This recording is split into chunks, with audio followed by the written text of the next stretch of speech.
Então, como é que nós vamos proceder?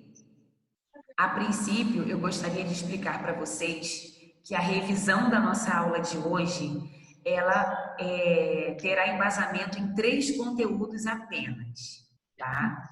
Que é o referencial curricular, as diretrizes curriculares e a base nacional. Então, assim, professora, e o currículo de atividades, o capítulo tal? Não, não. Nesse momento, nós faremos uma avaliação pautada nesses 3 documentos, ok? Que será o referencial, as diretrizes e a base nacional comum curricular. Até aqui tudo bem, gente? Tudo bem. Então eu vou seguir, ok? Até porque todos esses 3 conteúdos, eles se remetem a algumas partes de conteúdos anteriores. Porque o conteúdo anterior foi aquele conteúdo que vocês fizeram trabalho, que vocês fizeram debate na sala, que foi sobre a história da criança, né? A criança como um ser em miniatura. Então, eu julguei a pertinência de trazer os 3 documentos, considerando que esses 3 documentos fazem um paralelo sobre a evolução do currículo e o quanto isso é importante para a educação, tá? Então, o que nós faremos hoje é uma revisão em cima desses 3 conteúdos. Professora, são 3 conteúdos, mas nós sabemos muito bem, como a Cleide falou, são documentos extensos. São documentos que exigem de nós muita leitura, muito comprometimento, tá? Então, a princípio, o que eu tenho para dizer para vocês? Vocês irão focar no assunto da revisão, porém, isso não impede de vocês darem uma lida em outras partes dos mesmos documentos, tá? Mas eu posso garantir hoje que a prova, em sua essência, estará relacionada à revisão que será dada hoje. Mais alguma dúvida, gente? Não. Ok. O próximo ponto que eu gostaria de reforçar com vocês é o seguinte.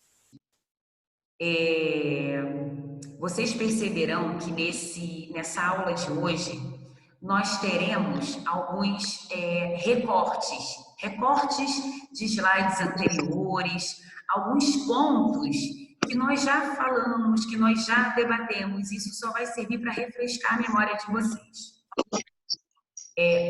Por exemplo, uma das questões da prova, por exemplo, sobre o referencial curricular, vocês vão perceber que, eu vou até abrir aqui o documento para já facilitar e não ficar assim dificultoso para entendimento. Só um instantinho, vou compartilhar a tela.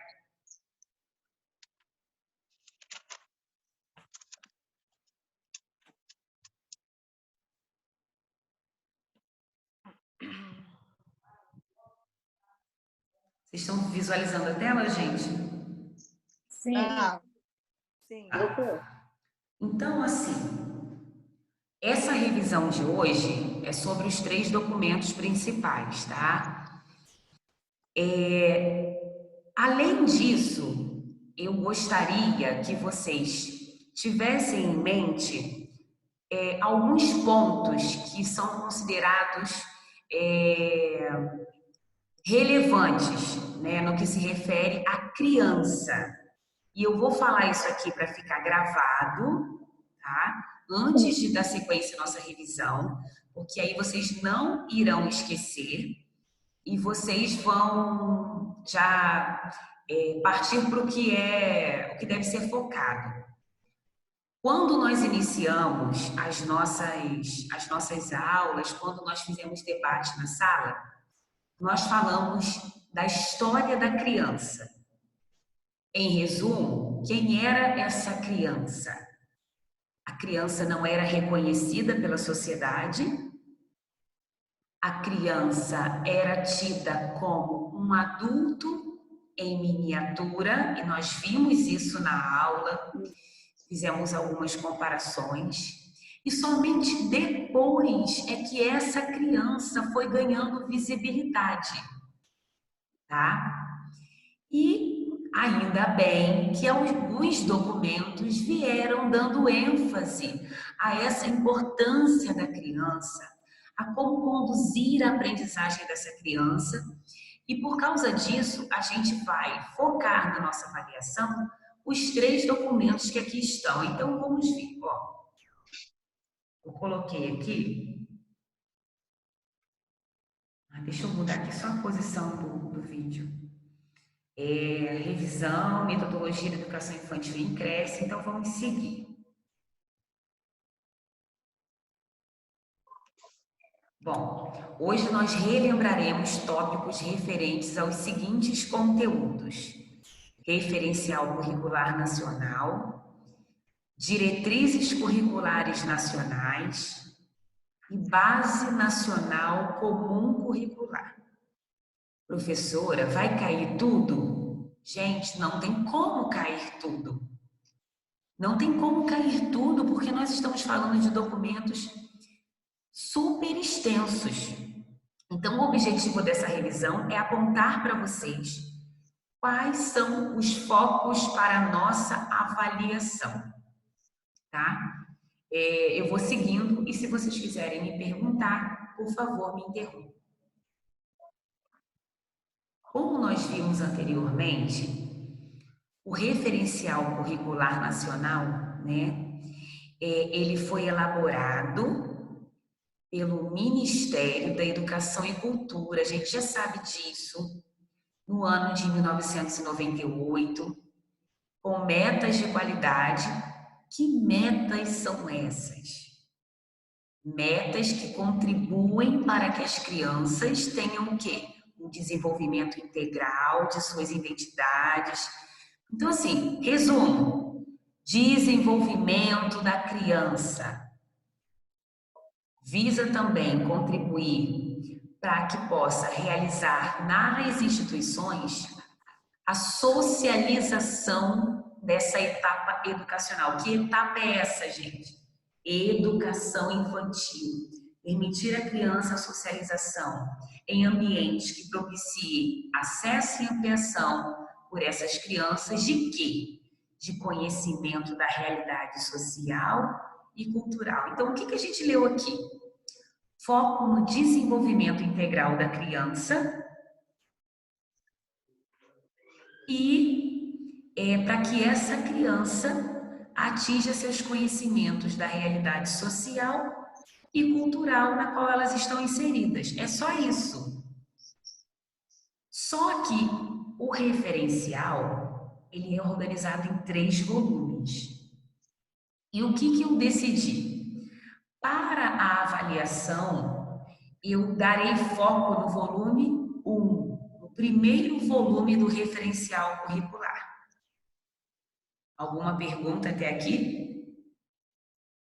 Estou seguindo então. Mas eu gostaria de reforçar que o volume 1, ele aborda toda a introdução, o volume 2, a formação pessoal e social, e o volume 3, sobre conhecimento de mundo. Então, se vocês, por um momento, decidirem ler esses volumes, basta ler o volume 1, porque sobre o volume 2 e 3, o que eu irei cobrar já está nos slides. E, na verdade, sobre o volume 1 também. Eu só estou afirmando para vocês que pode ser que um ponto ou outro do volume 1 não esteja aqui, tá? Mas, na sua essência, 90% o que vai ser cobrado já está nesses slides de hoje. Estou deixando isso bem claro para vocês, tá? Então, vamos ver aqui, ó. O volume 1, que é a introdução, que é o que nos importa nesse momento.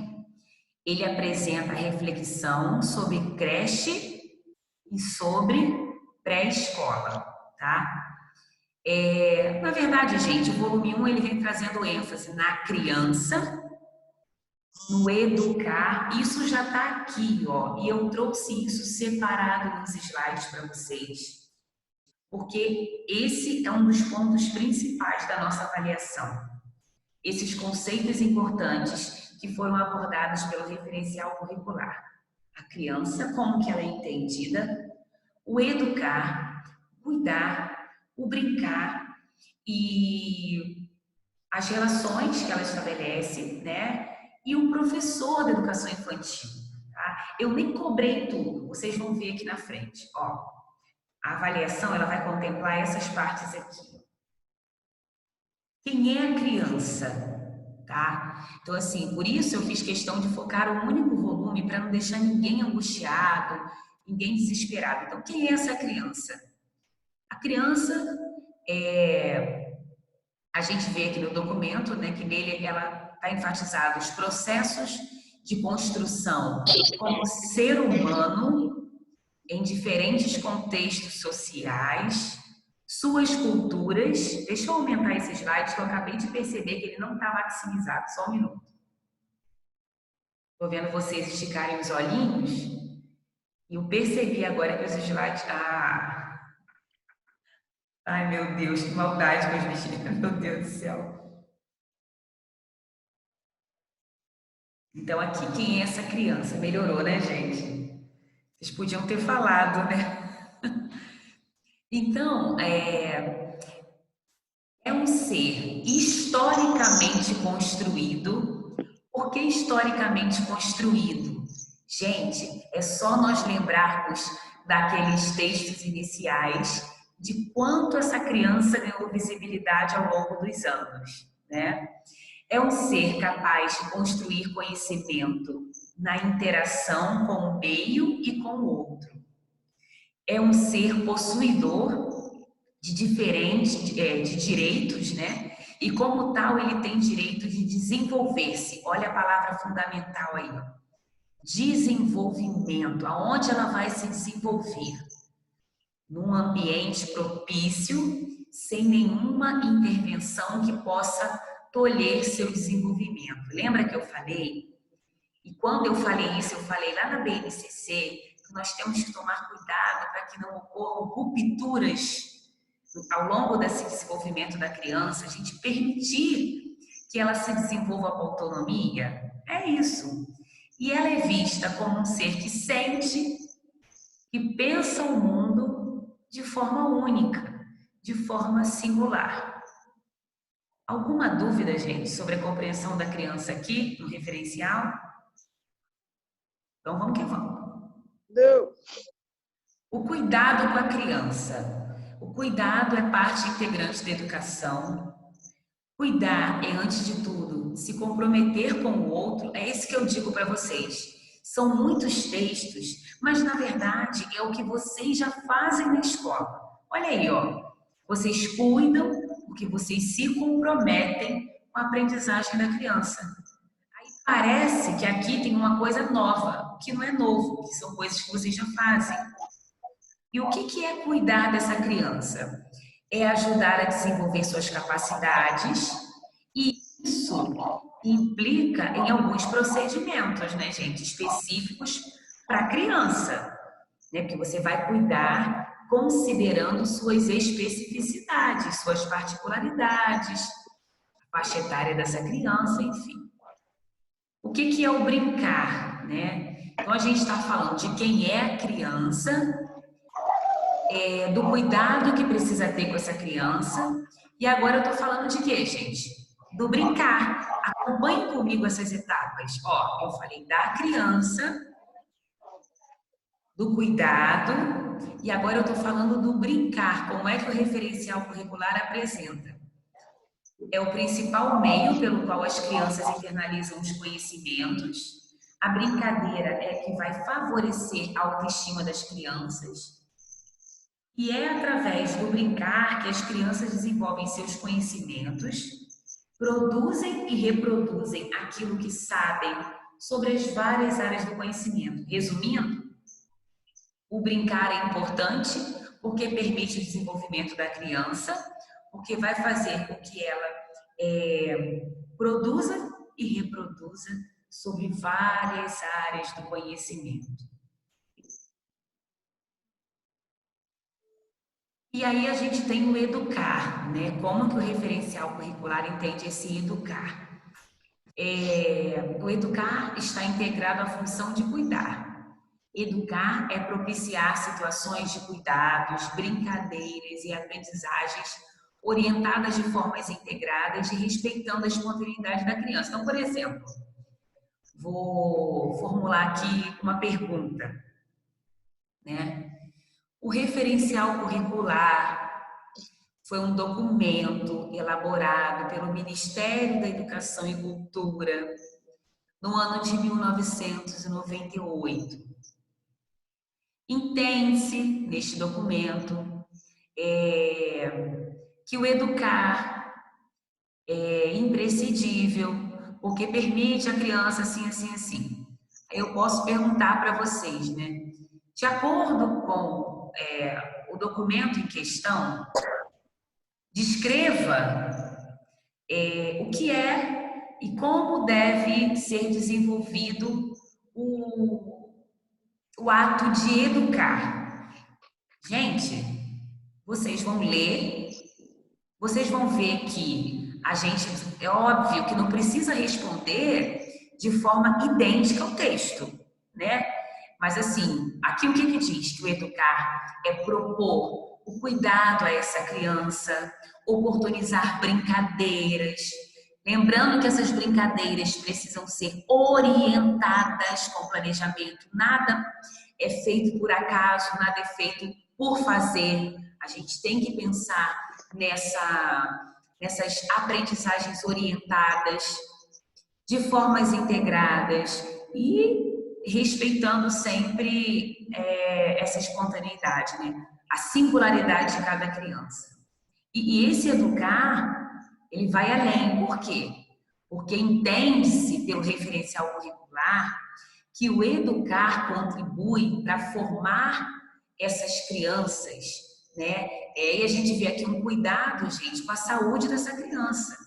Porque você pensar em crianças felizes e saudáveis. Então, criança, cuidar, educar. E quem são esses professores, de acordo com o referencial curricular? Bom, como é que vai ser o trabalho desse professor? Cabe ao professor trabalhar desde os cuidados básicos essenciais até saberes específicos das diversas áreas do conhecimento. Isso implica que o professor tenha uma competência polivalente. Ele é mediador entre crianças e conhecimento. Então, o professor, gente, ele é aquele que não é o ditador. Pelo contrário, nós já viemos falando disso. Ele é quem vai fazer a mediação entre aquela criança que está aguardando que ele tem para ensinar e o conhecimento. E mais aqui a gente vê, olha só, que o professor constitui-se, portanto, no parceiro mais experiente. A função dele é propiciar. O que é propiciar, gente? É possibilitar, é permitir, é garantir um ambiente. Como deve ser um ambiente? Rico, prazeroso, saudável, sem discriminação de experiências educativas e sociais variadas. Então, assim, gente, esse é o papel do professor de acordo com o referencial curricular nacional. Esses pontos que eu acabei de falar para vocês sobre o referencial, mas, professora Adriana, o referencial curricular, eles são 3 volumes. Nesse momento, a senhora falou pouco sobre ele. É porque esses são os pontos principais para avaliação. Mas a senhora descartou os outros? Não, não é que eu tenha descartado. É que, ao meu ver, com o meu entendimento de professora, Esses slides que eu acabei de mencionar, eles têm gancho com os próximos documentos da revisão. Então, eu procurei colocar pontos e slides anteriores que estivessem, de alguma maneira, articulados entre si. Qual é a pergunta que vocês querem fazer sobre o que eu falei aqui do referencial curricular nacional? Para que, então, eu possa partir para a revisão das diretrizes. Vamos lá. Estou à disposição.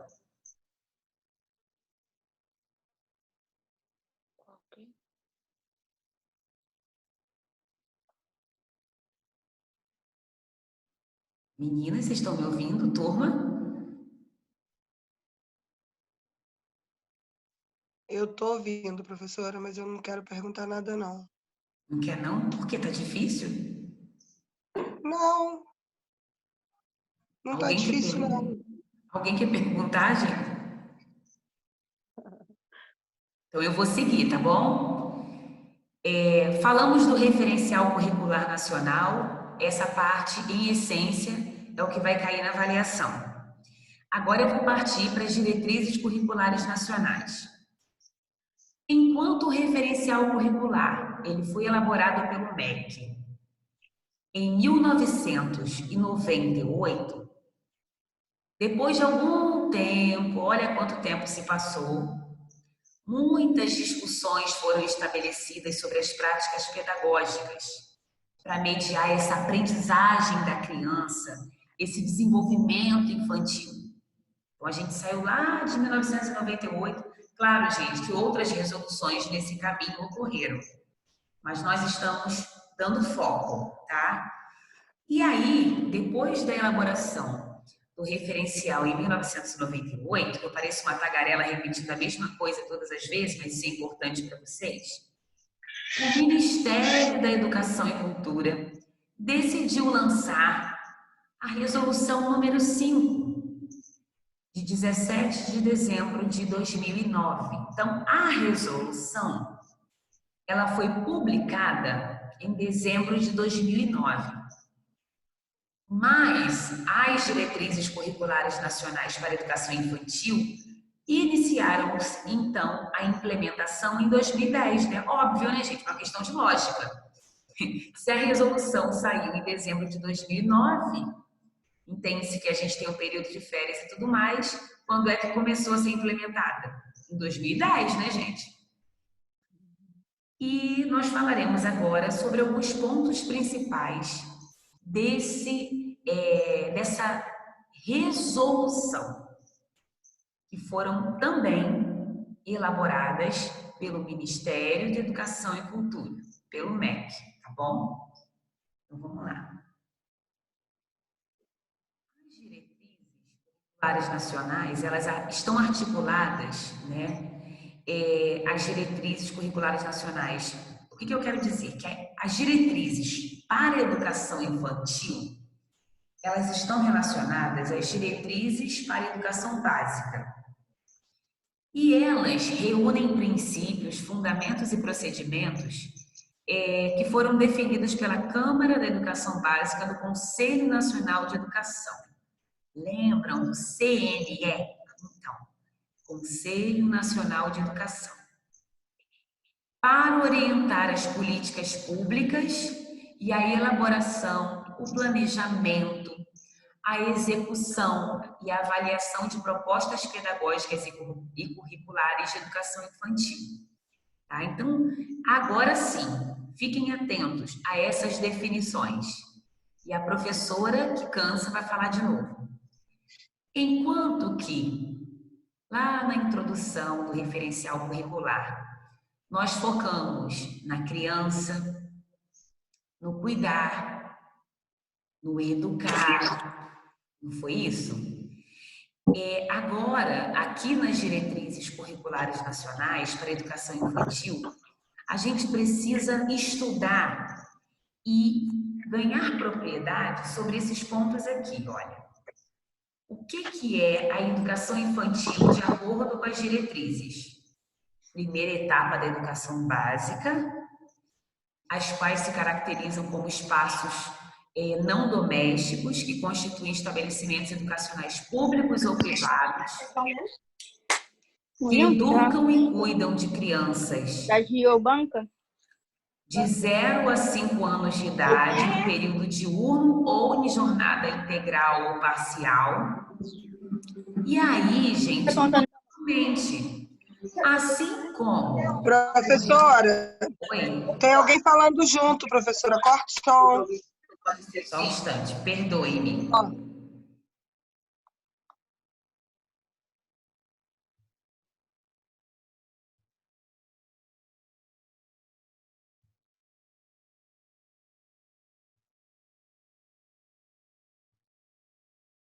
Então, faz um sinalzinho se vocês estiverem me ouvindo. Olha que interessante. Nós falamos da criança de acordo com o documento que é o referencial curricular nacional, como que essa criança é entendida. E como que essa criança é entendida nas diretrizes curriculares nacionais? Vou repetir. Quem é essa criança, gente? Quem é essa criança? Que no passado era um adulto em miniatura, que no referencial curricular nós acabamos de ver o desenvolvimento dessa criança, a importância de que ela experiencie atividades orientadas, e aí nós vimos a criança. Eu vou até voltar aqui, olha lá, hein?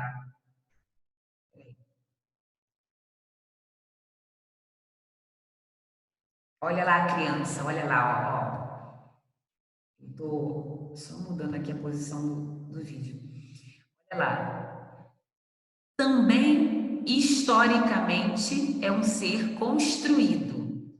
Construir conhecimento na interação com o meio e com o outro. É um ser possuidor de direitos e, como tal, tem direito de desenvolver-se. Ok. Volta, isso no referencial. Volta nas diretrizes. Falando isso em vão? Obviamente que não, né, gente? Vamos nas diretrizes. Quem é essa criança? Também um sujeito histórico, também de direitos, que nas interações, relações e práticas cotidianas que vivencia, ela constrói sua identidade pessoal e coletiva. Brinca, imagina, fantasia, deseja, aprende, observa, experimenta, narra, questiona e constrói sentidos sobre a natureza e a sociedade, produzindo cultura. O que é possível percebermos, gente? Tudo que está no conceito de criança, no referencial, também está nas diretrizes. Só que as diretrizes, por serem uma resolução mais atualizada, né? O que ela fez? Ela ampliou muito mais esse conceito. Então, eu estou pedindo para vocês observarem que primeiro falamos da criança no referencial, depois falamos da criança nas diretrizes curriculares. Tá, e aí, gente, como é que o currículo ele é entendido nas diretrizes curriculares? O que é o currículo? Conjunto de práticas que buscam articular as experiências e os saberes das crianças com os conhecimentos que fazem parte do patrimônio cultural, artístico, ambiental, científico e tecnológico, de modo a promover, olha aí a expressão novamente, o desenvolvimento integral de criança, gente. Então, assim, professora, por isso que a senhora não ficou trazendo esse último capítulo que a gente está fazendo resumo, né? Porque, assim, o currículo também é citado nas diretrizes. Óbvio, porque se são diretrizes curriculares, eu prefiro focar na qualidade. Então, aqui é o conceito de currículo de acordo com as diretrizes curriculares nacionais.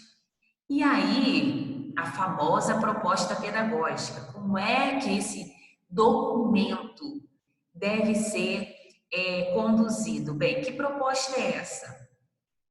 A proposta, ou o PPP, olha o abençoado aí, O projeto político pedagógico é o plano orientador das ações da instituição e define as metas que se pretende para a aprendizagem e para o desenvolvimento dessas crianças que são educadas e cuidadas, né? Como que é elaborado o PPP? É elaborado num processo coletivo, com a participação da direção, dos professores e da comunidade escolar. Uma atenção de vocês agora. Todo documento eu falo de PP e PPP. Então, o que fica desse slide? De acordo com as diretrizes curriculares nacionais para a educação infantil, como se entende a proposta pedagógica de uma unidade escolar? Como se entende? Se entende como um plano orientador das ações da instituição e define as metas que se pretende para que essa criança aprenda, para que essa criança se desenvolva, né? E como que é feito, como que é produzido esse documento? Tem que pensar na gestão democrática, que é no processo coletivo, com a participação da direção, dos professores e da comunidade escolar. Podem perguntar. Professora, eu não entendi a parte de como a criança é entendida nas diretrizes. Assim, fica até difícil de responder, porque é tão assim simples. É a Luciana que está falando, né?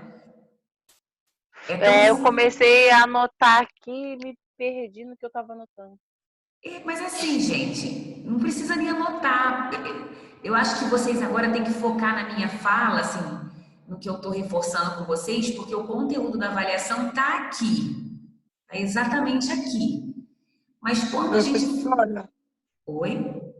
vai colocar do jeito que está aí lá no AVA? Como assim? Sim! Ah, tá.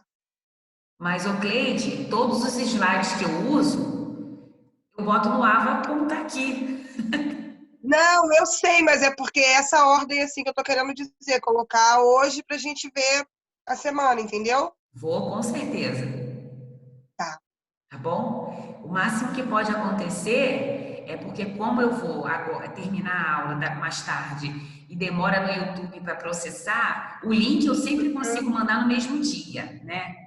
Talvez, se ficar rodando no ar, o máximo que vai acontecer é de manhã já estar lá. Mas eu vou botar hoje ainda, tá bom? Para ajudar vocês. Tranquilo. Luciana? Oi, é porque eu anoto o jeito que você fala, não o jeito que está aqui no... Perfeito, perfeito, perfeito. Então, assim, Luciana, a criança, de acordo com as diretrizes, também é sujeito histórico. E aí, tudo bem? Entendi. Como é que esse documento define essa criança, além de trazer a importância de se considerá-la como um sujeito histórico? Bom, aí ele vem falando aqui, é uma criança que precisa interagir nas suas práticas cotidianas, né? E o que deve ser levado em consideração? A identidade pessoal e coletiva dessa criança. À medida que ela se desenvolve. E como que se dá esse desenvolvimento? Quando essa criança brinca, e tá tudo aqui, ó. Isso tudo é importante. Quando essa criança brinca, imagina, fantasia, deseja. Isso tudo aqui, Luciana, como é que se entende a aprendizagem dessa criança. Porque por mais que eu esteja explicando que ela é um sujeito histórico e de direitos, como que ela vai aprender de acordo com as diretrizes? Por meio da brincadeira, da imaginação, da fantasia, tá vendo? Da observação, da experimentação. Não tem nem muito o que falar, né? São todas essas experiências que vão fomentar o desenvolvimento dessa criança.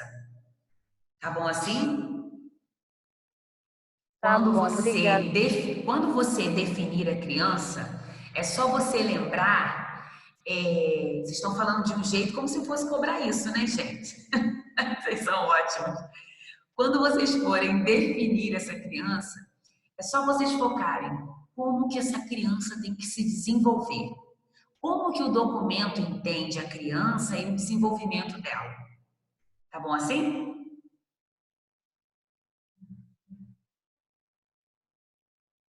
E aí, do mais, é o que está aqui, né? É o que está aqui.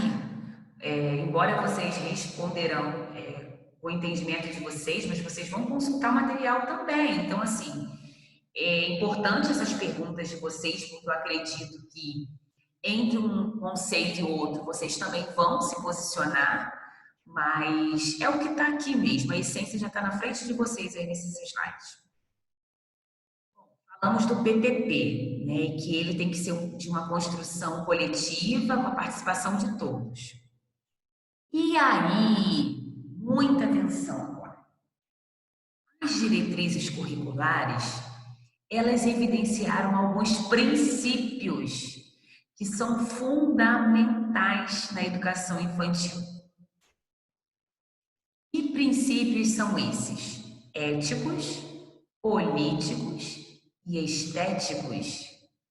O que se entende pelos princípios éticos? Os éticos, gente, o nome já diz, né?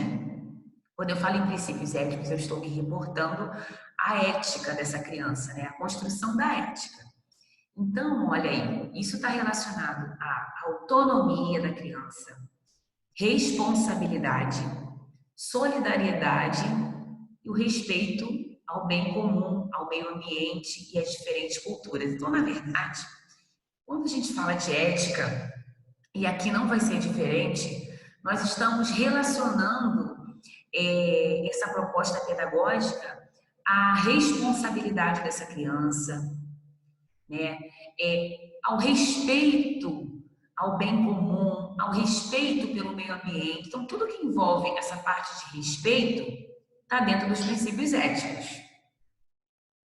Agora, os princípios políticos, a gente já sabe, né? São os direitos de cidadania, os direitos que essa criança tem do exercício de ser crítica e do respeito à ordem democrática. E a gente, como é que você resume os princípios políticos? Direito à cidadania, contribuir para que essa criança seja cada vez mais um ser crítico, né? E o respeito à democracia, à ordem democrática. Já os princípios estéticos, eles estão relacionados à sensibilidade da criança, essa parte eu amo, né? A criatividade da criança, a ludicidade, a liberdade da criança pensar e expor a sua opinião, né? E fazendo um gancho como referencial. Lembrando que o professor, ele é um mediador. Então, quando a criança expõe essa opinião, o professor vai mediar, não é isso? O processo. Então, a gente tem que ter muito isso em mente.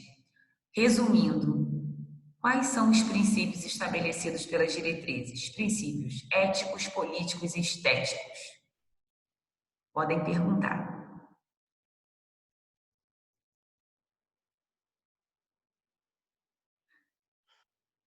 Ai, meu Deus. Só eu que falo às vezes, né? Pode falar, Cleide. Tá todo Não, mundo não quero falar nada, não.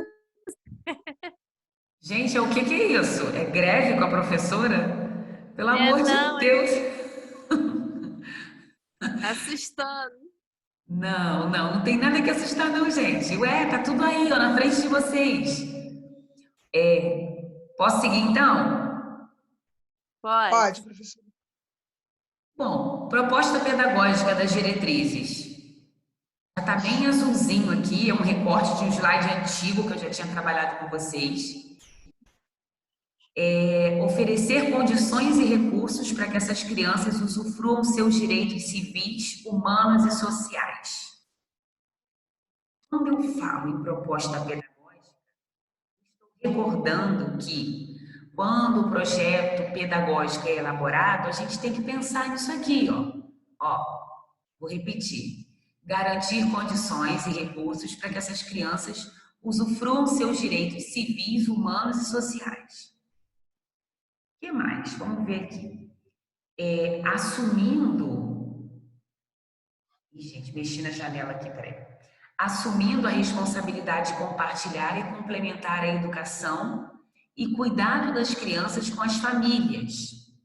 Então, assim, quando a escola elabora o projeto pedagógico, ela deve ter em mente essa responsabilidade de compartilhar, de complementar a educação e o cuidado das crianças com as famílias. Isso é muito importante. Promover igualdade de oportunidades educacionais entre as crianças de diferentes classes sociais, no que se refere ao acesso a bens culturais e as possibilidades de vivência na infância. Uma vez nós conversamos sobre isso aqui, né? Quando vocês organizarem, planejarem as aulas de vocês, a gente sempre tem que tomar um cuidado para que os exemplos, né, estejam dentro da realidade de vida dessa criança. Foi o que eu falei até quando dei aula de BNCC. O que adianta a professora falar que o Joãozinho vai a uma loja comprar roupas com a sua mãe, né, e que ele gostou das cores, tal, se o Joãozinho não pode ir à loja fazer compras? Então, a gente tem sempre que adequar a proposta pedagógica à realidade das nossas crianças, tá? Isso não tem nem... Apesar de ter muitas frases aqui, o que as diretrizes propõem, né, é você mesmo garantir esses direitos da criança com responsabilidade e promover a igualdade de oportunidades educacionais. Então, assim, você oferece as condições, assume essa responsabilidade com as famílias e promove a igualdade de oportunidades educacionais entre elas.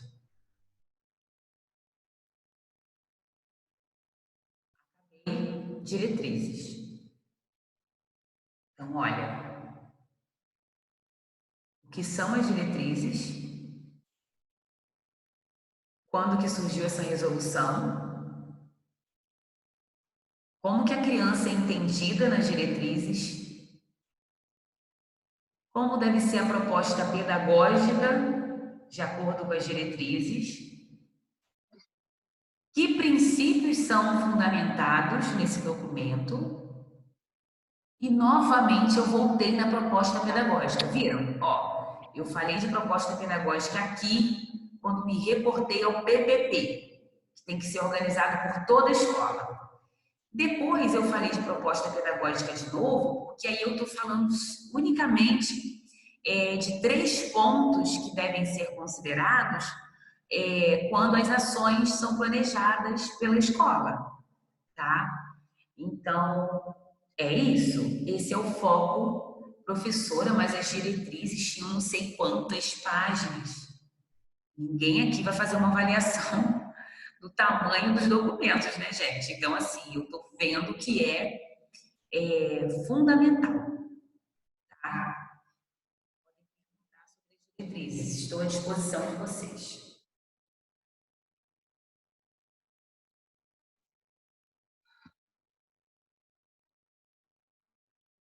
Para mim, sem perguntas, professora. Então, me ajuda um pouquinho? Me ajuda um pouquinho. No passado, aquela criança pobrezinha que era tida como adulta em miniatura foi ganhando visibilidade. E o primeiro documento que nós estudamos, qual foi mesmo? Eu responder? Referencial. Isso, Referencial curricular. Isso. Referencial curricular. Referencial curricular proposto em qual ano pelo MEC? Foi Gente, 2009? alguém abre o som que vira um carnaval. Em 98. Em 1998, perfeito. Gente, eu preciso que quem não for responder, desative o som, porque a gente acaba ouvindo os outros sons que a gente não quer. Esse é o momento de revisão, tá bom? Se eu for lá e desativar agora, eu vou tirar do colega a oportunidade de participar. Então, assim, mesmo quem está com barulho em casa, responde e desliga, senão vai ficar complicado, tá bom assim? Então, isso mesmo. Então, referencial criado pelo MEC em 1998 e o referencial curricular nacional, ele entende a importância do desenvolvimento integral da criança, não é isso?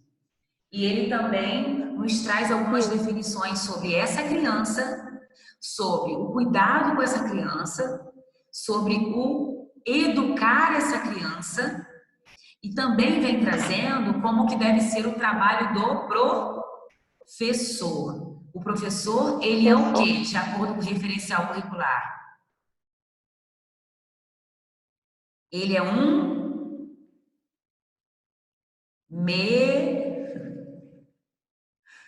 Eu falei, professora, mas meu som estava desligado. Mediador. Isso, ele é um mediador. Saímos do referencial curricular, partimos para as diretrizes. Também vimos nas diretrizes quem é essa criança e quais são os princípios que as diretrizes consideram como importantes para a educação infantil dentro das propostas pedagógicas, que são os princípios éticos, políticos e estéticos. Maravilha.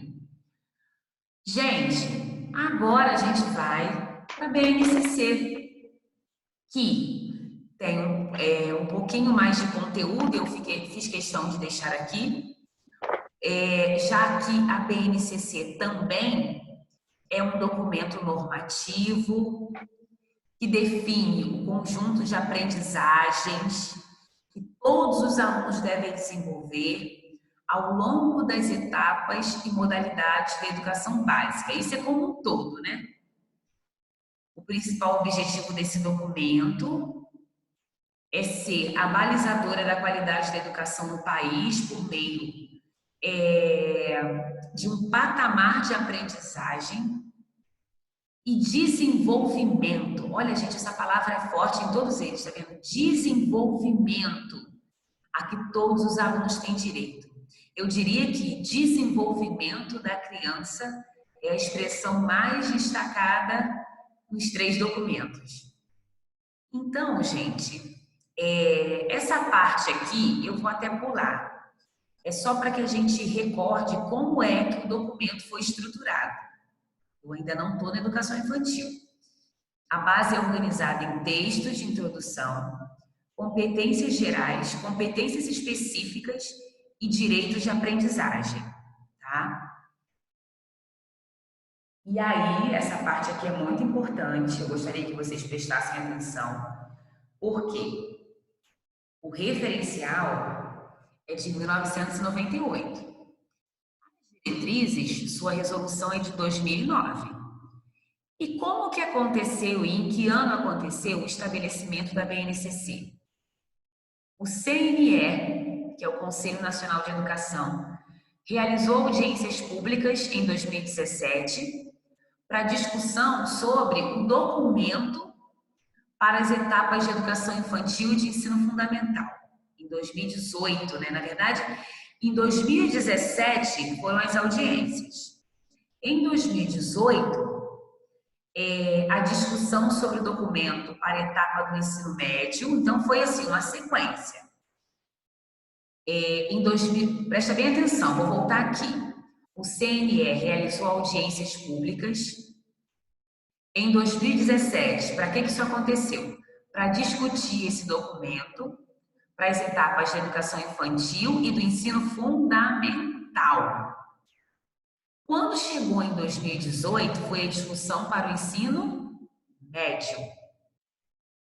Além disso, o Conselho Nacional de Educação coletou contribuições públicas enviadas por pessoas e instituições de todo o país, contendo sugestões para aprimorar esse documento. Tá? Então, assim, mas professora, a gente vai falar de que ano? Não.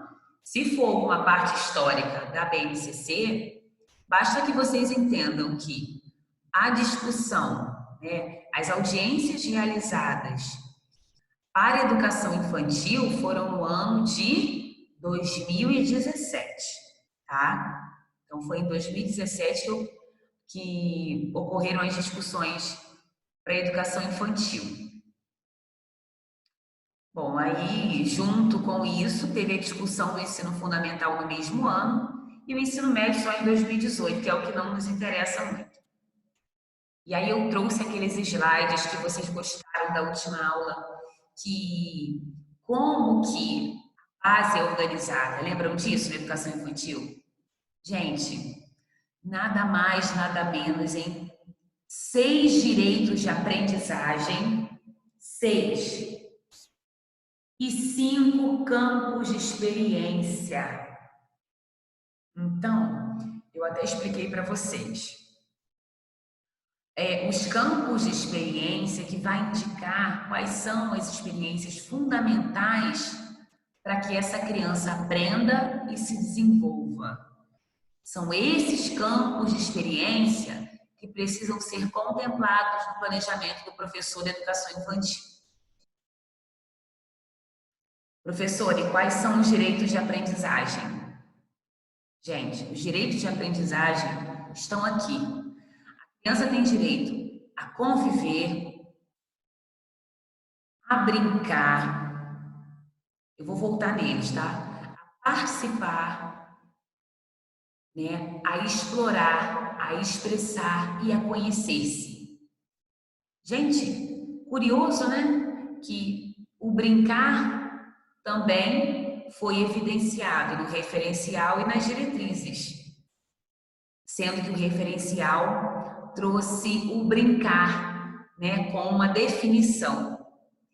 E aqui, na base nacional, dentro desses 6 direitos de aprendizagem, novamente o brincar se faz presente. A criança tem direito a conviver com o outro, né? Então, assim, promovendo situações em que os pequenos possam brincar e interagir com os colegas, educar a criança para pensar no outro.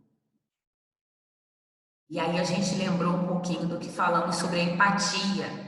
Já na educação infantil, dentro desse primeiro direito de aprendizagem, que é o conviver, a gente já aborda um pouco a importância da empatia na educação infantil. Porque quando você diz assim, conviver é educar a criança para pensar no outro, isso envolve respeito, isso envolve atitudes empáticas, né, por parte dessa criança. E não tem muito o que dizer, porque o direito à convivência é esse, o direito ao brincar é garantir, como você vai garantir esse direito do brincar para a criança?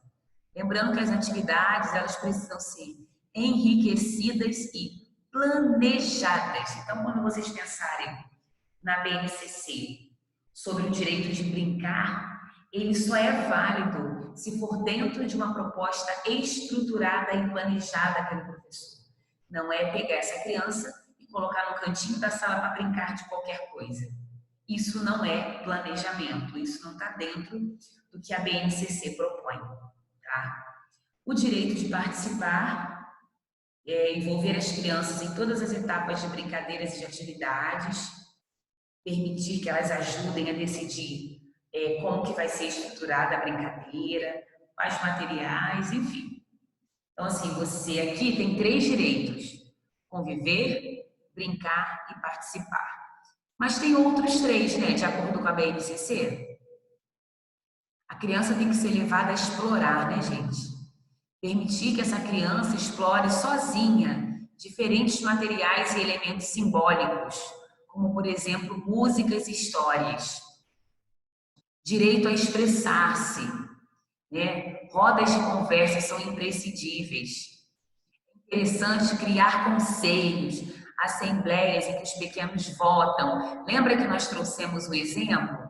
Você levou um boneco para a sala e você vai dar o direito à criança votar. Qual vai ser o nome para o nosso amiguinho? Aí suponhamos que sempre temos alunos líderes na sala, né? Suponhamos que 3 digam o nome. Então vamos propor vamos votar? O que é votar, tia? A gente vai ver qual é o nome mais escolhido pela turma. Então, quando a gente pensa nesse direito de expressão, é entender que a criança também precisa opinar, tá bom, gente? E conhecer-se, né, gente? Aí vem, como que você vai garantir o direito de conhecer-se? Momentos de banho, de alimentação, troca de fraldas. É um momento com o próprio corpo também, né? Porque ao sentir-se cuidado e ao aprender a cuidar de si, a criança ela vai despertar o quê? A consciência sobre o seu corpo, por exemplo. E aí isso insere também os hábitos de higiene, enfim. O que nós lemos nesse momento? 6 direitos de aprendizagem que devem ser garantidos na educação infantil. 6 direitos de aprendizagem. Conviver, brincar, participar, explorar, expressar e conhecer-se. Ok. Podem perguntar sobre os direitos de aprendizagem, gente.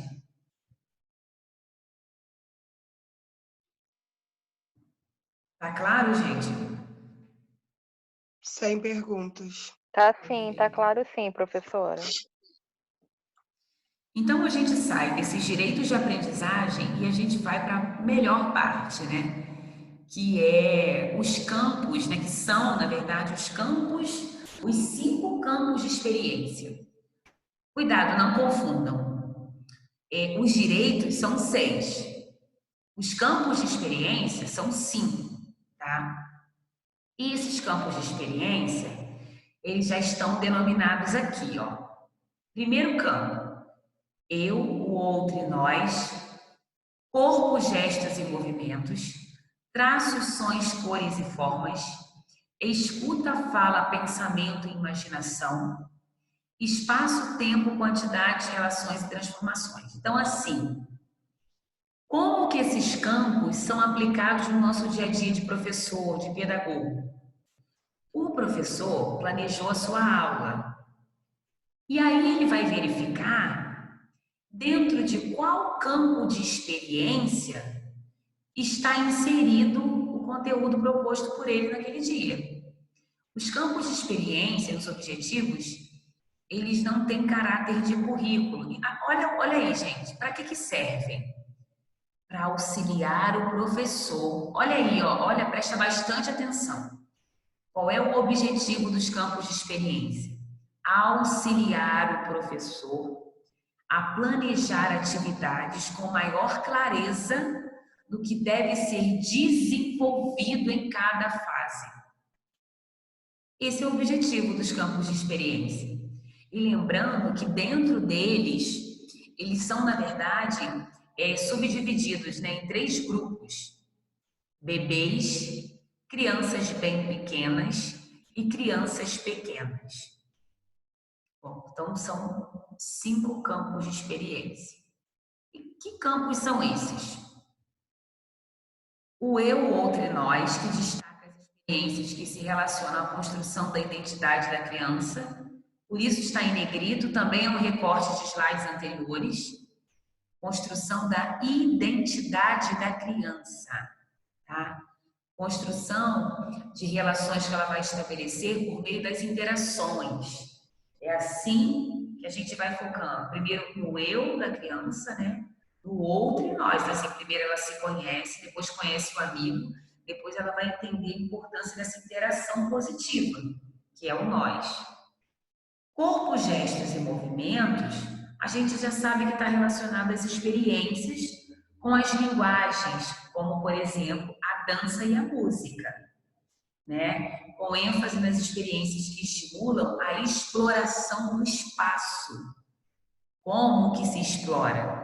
Com o corpo e diferentes formas de movimentos. Oi, Alessandra, quer falar? Pode falar. Eu acho que eu apertei errado aqui, desculpa.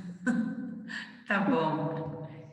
O terceiro campo, traços, sons, cores e formas, que tem a ver com manifestações artísticas, culturais e científicas, e vai promover, na verdade, a sensibilidade de investigação dessa criança.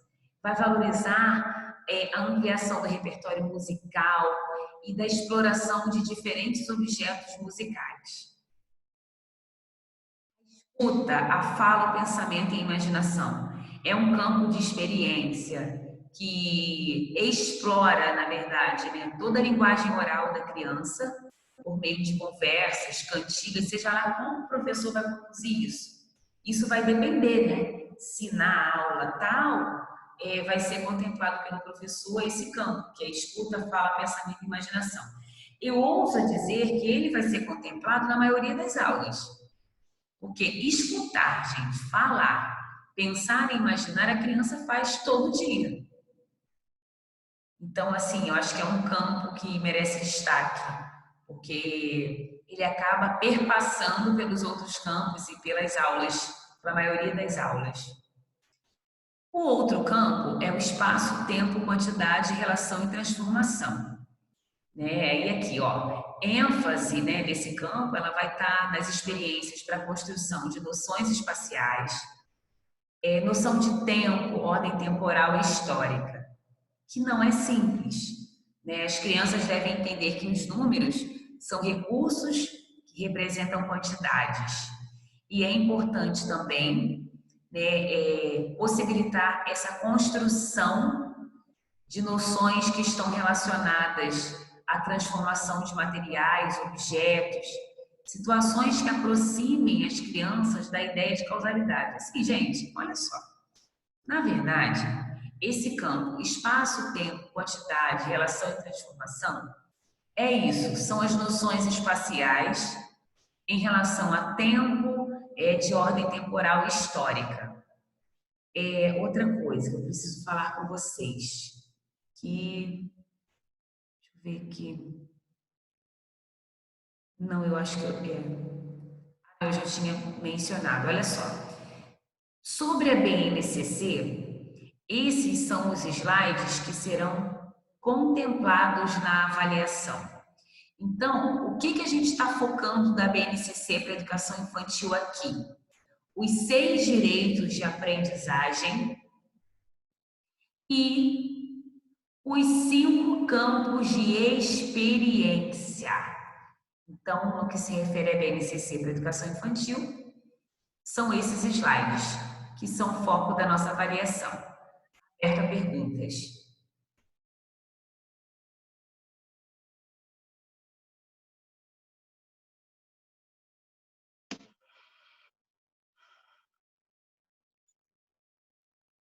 Vamos lá, gente. Fiquem à vontade. Vamos lá. Deixa eu aproveitar, enquanto vocês não vêm com as dúvidas. Professora, fala mais alguma coisa que pode ser que a gente vai encontrar lá na nossa avaliação e que talvez aqui nos slides não tenha ficado muito claro. Posso? Então eu posso, né? Ficou todo mundo em silêncio que eu posso. Se vocês quiserem perguntar sobre os slides, eu continuo à disposição, tá? Esses documentos aqui, em algum momento, abordaram a proposta pedagógica da unidade escolar. Então, lembrando, gente, que o PPP é um documento que deve ser construído e atualizado com a participação de todos. O responsável pelo PPP é o gestor, tá? É o diretor da escola, no entanto, ele não faz sozinho, é o diretor que vai possibilitar momentos de reunião, momentos em que a equipe pedagógica vai se reunir para construir o PPP. Lembrando que esse PPP, que é o Projeto Político Pedagógico da unidade escolar, tá? Ele precisa ser construído coletivamente, não apenas pela equipe pedagógica da escola, mas também com opiniões e sugestões da comunidade escolar. E isso é feito por meio de reuniões, a gente já falou isso aqui. Já o PP, que é o projeto pedagógico, ele vai estar relacionado àquele suposto tema, né? Que de repente o município, a rede manda para vocês desenvolverem o planejamento de vocês. Eu lembro que vocês trouxeram um exemplo uma vez, que era Maricá de todos os Brasis, acho que foi isso. Isso, Então, professora. né? Eu lembrei, viu como minha memória é boa? E aí, esse Maricá de todos os Brasis, ele chega na escola. Então, todo ano tem que ser feito um PP. Porque nesse ano é o Maricá de todos os Brasis. Aí o professor vai planejar suas aulas de sala de aula, suas aulas passeios e os momentos, tudo dentro do projeto pedagógico, que com certeza vai estar vinculado à temática da rede, ok? Mas o projeto pedagógico, ele precisa ser feito todo ano, é um projeto novo. Por que que todo ano é um projeto pedagógico novo, esse PP? Porque todo ano o povo, a gente tem a chance de mudar o público, mudar essa clientela, os pais, sofrer alguma alteração na comunidade. Então, assim, enquanto que o PPP, que é o Projeto Político Pedagógico, ele é elaborado uma vez, porém é atualizado todo ano pela escola, quando necessário, o PP, que é o projeto pedagógico, ele é feito a cada ano, tem um novo PP, tá?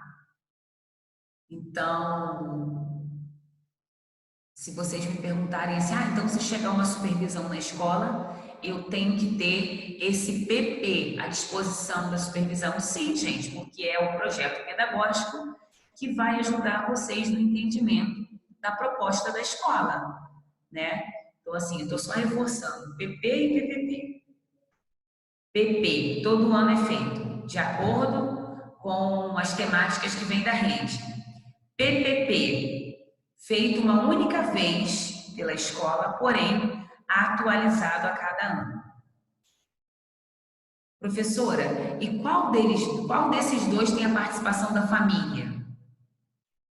O PPP, basicamente, porque mesmo que vocês tomem como base para fazer o PP alguma sugestão de pais e tudo mais, mas não é como PPP. PPP, gente, é um documento macro e ele não envolve só o pedagógico, por isso o nome político-pedagógico, porque ele também envolve demandas de escola, orçamento, necessidade de fazer obras, enfim.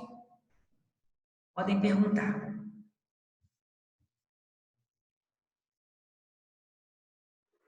Só para acrescentar, lembrei o projeto pedagógico. Esse ano foi o pessoal da Secretaria de Educação lá na escola procurar saber com o que a gente estava trabalhando com as crianças dentro do tema incentivador desse ano, e a gente tinha que ter um material para mostrar. A gente não era só falar de boca. A gente Exatamente. tinha que ter mostrando o que a gente estava fazendo, qual era o nosso projeto, né?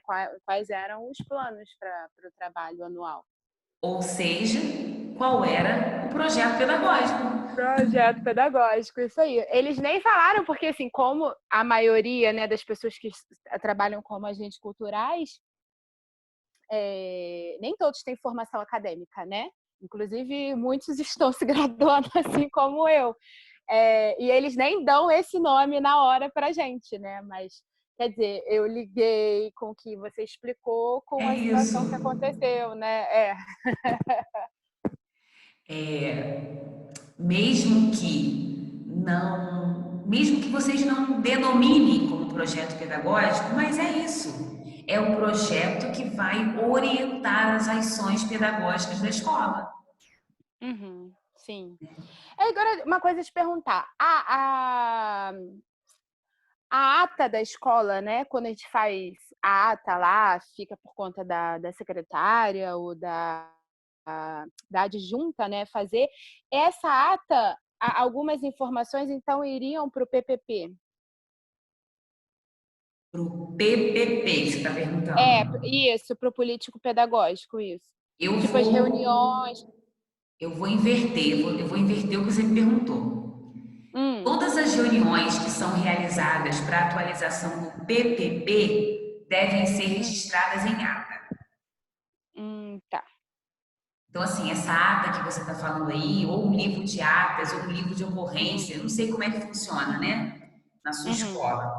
Mas todas as vezes que, foi o que eu falei, não tem PPP na escola, vai ter que montar um. Lembrando que o PPP, ele não pode deixar de considerar o regimento do município. Lembra que eu falei sobre isso? O regimento escolar, a prefeitura envia para as escolas, a Secretaria de Educação, que é o regimento das regras, o que o funcionário pode, o que o funcionário não pode, o que é direito do aluno, carga horária, lembram disso? Então, o PPP, toda vez que vocês... hoje vai ser feita uma reunião. Alguns pais que são representantes da comunidade. Nessa reunião, 2 pais sugeriram uma maneira de, sem gastar muito dinheiro, né, pintar a escola. Tudo isso tem que registrar na ata, num livro de ocorrência da equipe. Eu não sei como é que é na escola de vocês. Isso também é importante lembrar, né? Então, assim, essas reuniões precisam ser registradas. Eu não sei se eu te ajudei ou se eu piorei na sua dúvida. Fala aí. Não, sim.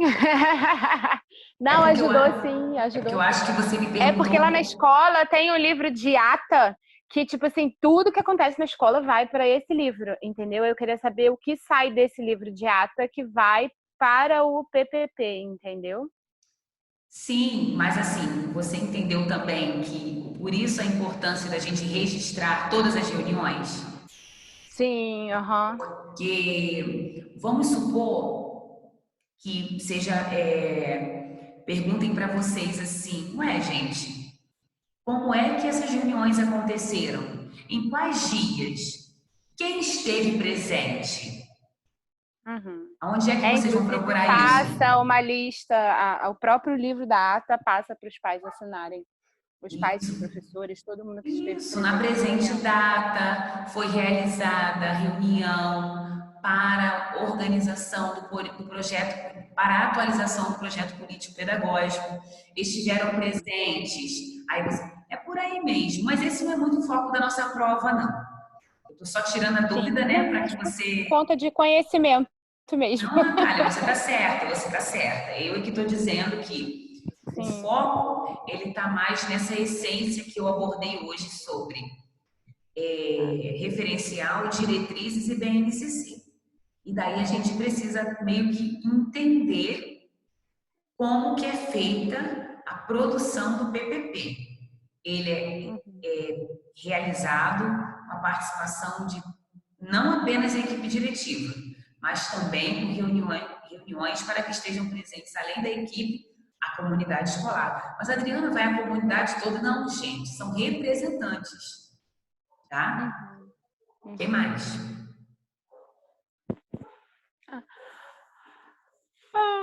Acho que é só isso. O que dá para entender é que, assim, é tudo muito parecido, o referencial, as diretrizes e a BNCC, só que um vai complementando e abrangendo um pouco mais para o entendimento um do outro, né?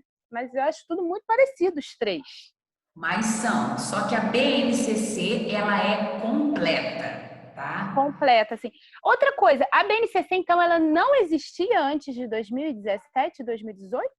Não existia, mas lá na LDB já havia um inciso, agora não lembro qual era, mas assim, já havia sido mencionado a necessidade de se estabelecer uma base comum de aprendizagem, entendeu? Mas isso... É muito novo, então, né, a BNCC? É muito recente. Não, isso, mas é isso que eu tô falando para vocês. Ao contrário da minha época que estudei pedagogia, vocês estão no momento paralelo a isso. Porque o prazo dado para que todas as escolas estivessem fazendo uso da BNCC era até 2020. Mas vamos lá, né? Com essa história de pandemia, pode ser que eles estendam um pouco. Não sei. Estou só trabalhando com hipóteses. Mas, Natália, isso é o que eu acho mais interessante quando eu trabalho a BNCC com vocês. É o fato de ser um conteúdo do momento. E foi o que eu falei da outra vez. Até se vocês forem fazer uma prova de concurso, vocês estão fresquinhos para isso.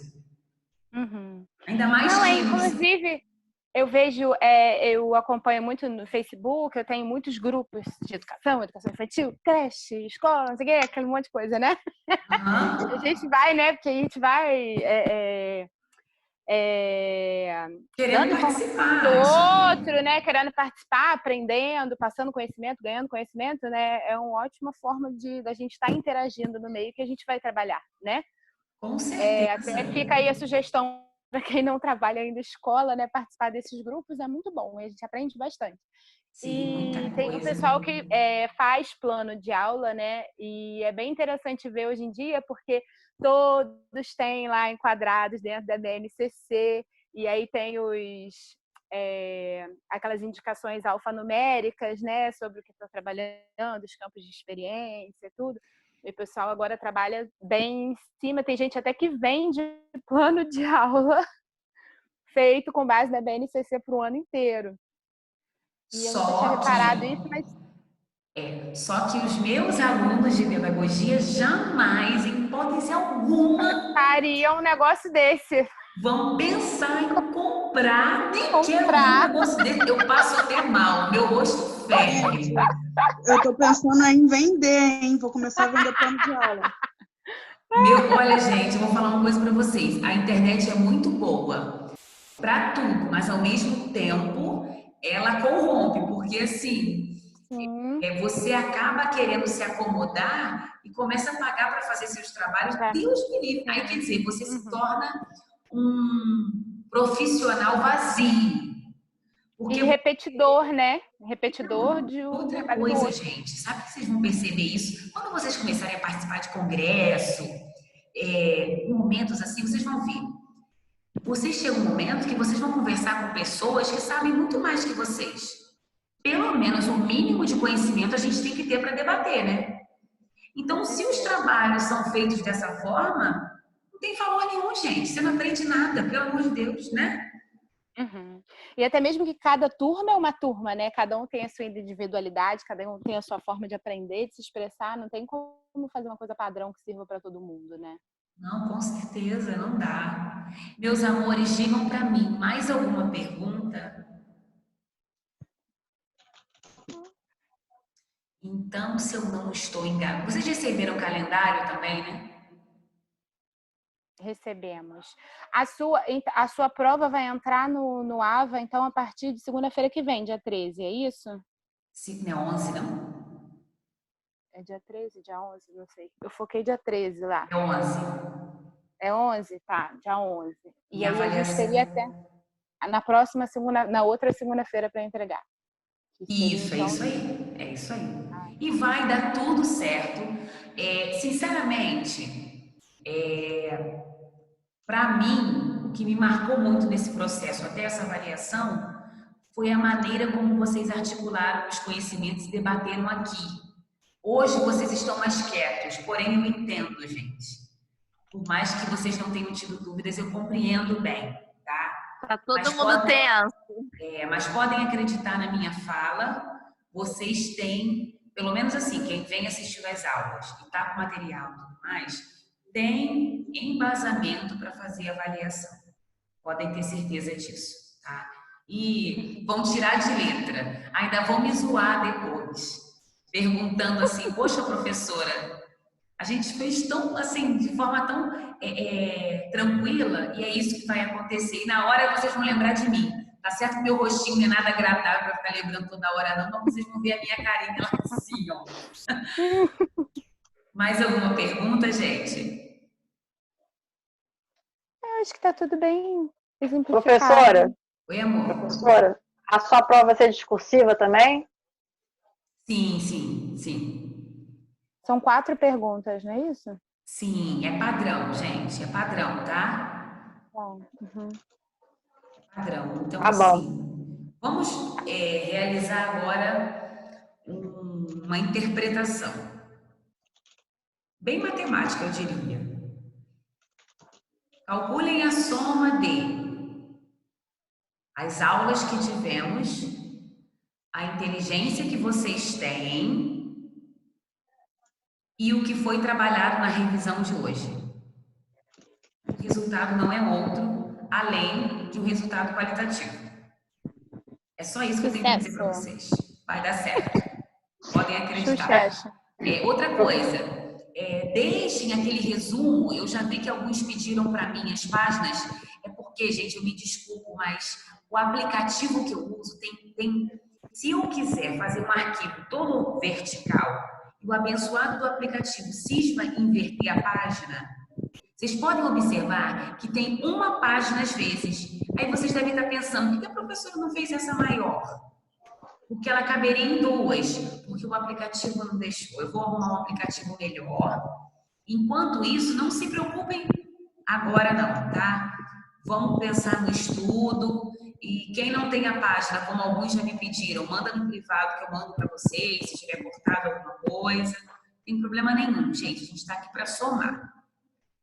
Tá bom. Vai cair professora, vai cair toda aquela matéria que a senhora deu até agora? Ou só essa revisão? Deixa eu te falar. A essência da prova, 90% dela está na revisão. Tá? Tá. A única coisa que eu pedi para vocês se fundamentarem um pouquinho, que não está aqui, é quem era criança no passado. Lá da Gilda Riso. Aquele primeiro debate na aula. Quem era essa criança? Era aquela criança que não tinha visibilidade, que era entendida como uma adulta em miniatura, né? E a mulher também, né? Eu lembro muito da fala da Juliana na sala, quando a Juliana falou na desvalorização, né? Então, assim, acho que foi Juliana, sim. Mas 90% da prova foi trabalhada aqui com vocês hoje. O do mais, até mesmo uma questão dessa, gente, da criança, é possível que eu trabalhe até em forma de pedir opinião de vocês a respeito do que eu vou abordar, entenderam? Ao invés de ficar mandando decorar conteúdo que não é o meu objetivo, tá? Então, assim, foquem nos slides de hoje e tragam à mente também quem era essa criança no passado, de acordo com Gilda Riso. Tá bom assim? Tá ótimo. Então Tá, é já. isso. Eu vou hoje, deixa eu fotografar aqui vocês. Professora, eu vou sair, tá? Não, pera Hoje um é pouquinho. aniversário, Só um instantinho. Peraí. aniversário do meu sobrinho. Aí eu vou fazer um bolinho pra ele. Guarda meu pedaço de bolo, tá bom? Ah, tá. Congelar.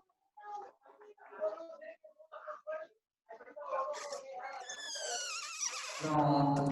Com essa foto aqui, eu já consigo fazer a chamada, né? Ninguém saiu antes desse momento, saiu? Acho que não. Não, nem então tá, ó. Tá. Joelcia, Beijo. pra você, tá? Queridos, Tá. uma boa noite pra vocês. Fiquem bem, vai dar tudo certo. A prova é segunda-feira que vem, né? A minha é, pra alegria de todos. Tá bom. Vamos nos falando. Vocês sabem que eu não tenho problema nenhum de responder quando vocês querem me chamar no privado para alguma coisa. Então, assim, estou à disposição de vocês.